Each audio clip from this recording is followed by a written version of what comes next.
की लहरों के बीच तैरता एक तेल टैंकर। सब कुछ सामान्य सा लग रहा था। जहाज पर काम कर रहे लोग अपनी ड्यूटी में लगे थे, लेकिन किसी को अंदाजा नहीं था कि कुछ ही पलों में एक ऐसा हमला होगा जो सिर्फ एक जहाज को नहीं बल्कि एक पूरे परिवार की दुनिया को हमेशा के लिए बदल देगा।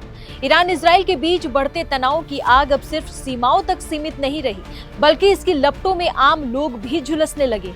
इराक के बसरा के पास खोर अल जुबैर पोर्ट के करीब समुद्र में एक तेल टैंकर पर हुए हमले में भारत के एक इंजीनियर की जान चली गई। ये कौन है और बिहार का क्या कनेक्शन है, इस वीडियो में आगे जानिए। नमस्कार, मेरा नाम है अनुषी गुप्ता और आप देख रहे हैं एनडीटीवी इंडिया। मुंबई के कांदिवली ईस्ट में रहने वाले देवानंद प्रसाद सिंह उस जहाज पर एडिशनल चीफ इंजीनियर के तौर पर तैनात थे। बिहार से निकलकर अपने सपनों को पूरा करने के लिए उन्होंने सालों तक मेहनत की थी। साल 2019 में वो मुंबई शिफ्ट हुए थे, जहां पत्नी और 2 बच्चों के साथ एक नई जिंदगी बसाई थी।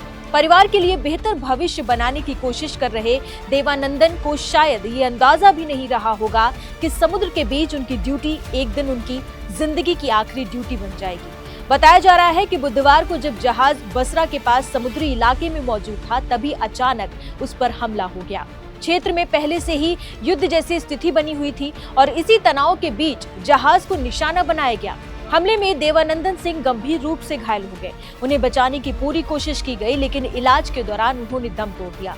एक पल में एक परिवार का सहारा छिन गया। पत्नी विधवा हो गई और 2 बच्चों के सिर से पिता का साया भी उठ गया।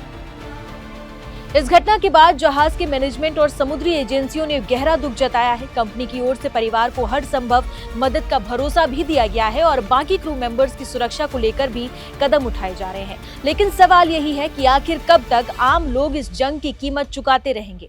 दरअसल मिडिल ईस्ट में हालात लगातार बिगड़ते ही जा रहे हैं। ईरान और इजराइल के बीच चल रही तनातनी अब एक ऐसे मोड़ पर पहुंच गई है जहां से पीछे हटने का रास्ता मुश्किल नजर आ रहा है। इसी बीच ईरान के नए सुप्रीम लीडर मुस्तफा खामेनी एक सख्त संदेश सामने आया है, जिसने पूरी दुनिया की चिंता बढ़ा दी है। दिलचस्प बात यह है कि ये संदेश खुद खामेनी ने कैमरे पर आकर नहीं दिया।